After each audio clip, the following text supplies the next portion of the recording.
ကဲကျင်းကတိကြော်မှာဖြစ်တဲ့အတွက်ကျင်းကတိလေးကိုလီးပြီးတော့စားထဲကနာလေးနေလိုက်မယ်နော်အခါရည်လေးတွေထွက်သွားစီရင်နာလေးနေပြီးတော့အခါရည်ထုတ်ပါမယ်ကဲအခါရည်ထွက်သွားပြီဖြစ်တဲ့အတွက်ရေ3လီတာလောက်ဆေးလိုက်ပါနော်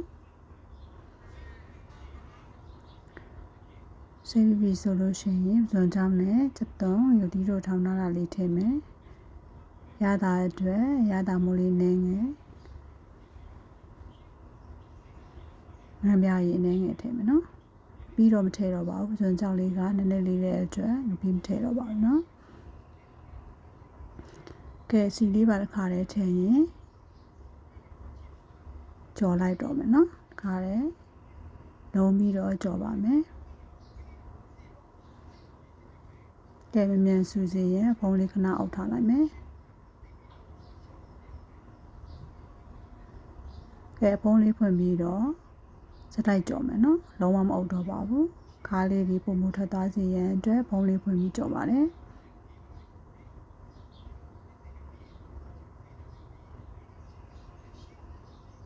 ကဲမကြီးရည်လေးနည်းနည်းထည့်လိုက်တယ်နော်ကျင်းကတိတဲ့မှာမကြီးရည်လေးထည့်စားကြည့်ပါချင်းပြုံးလေးနဲ့ရတာဘူရီကောင်းစေပါတယ်နော်ခါတက်လေးနည်းနည်းရော့ပါတယ်ကဲကြော်ရင်နဲ့နည်းနည်းလေးဤလာပါပြီ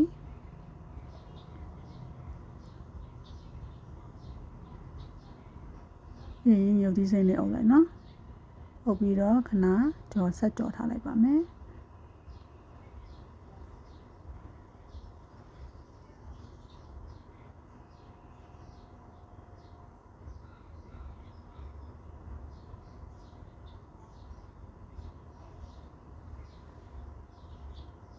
ကဲစီလေးလည်းပေါက်ပြီးစီလည်းပြန်လာပြီဖြစ်တဲ့အတွက်ရတာမြည်ကြည့်ပြီးတော့လိုအပ်တယ်လို့ထပ်ဖြည့်ပြီးတော့ခြာနိုင်ပါပြီနော်ဒီလေးလည်းနူးလာပါပြီ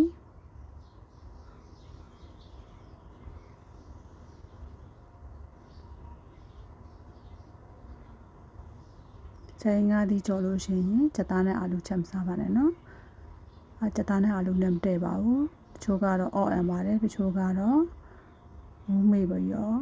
ဖြစ်ပါတယ်နော်ဒါကကျင်းငါးဒီကြော်တစ်ခွက်ဖြစ်ပါတယ်ဒီနေ့ကြော်တယ်အရသာရှိလာတဲ့ကျင်းငါးဒီကြော်ပါ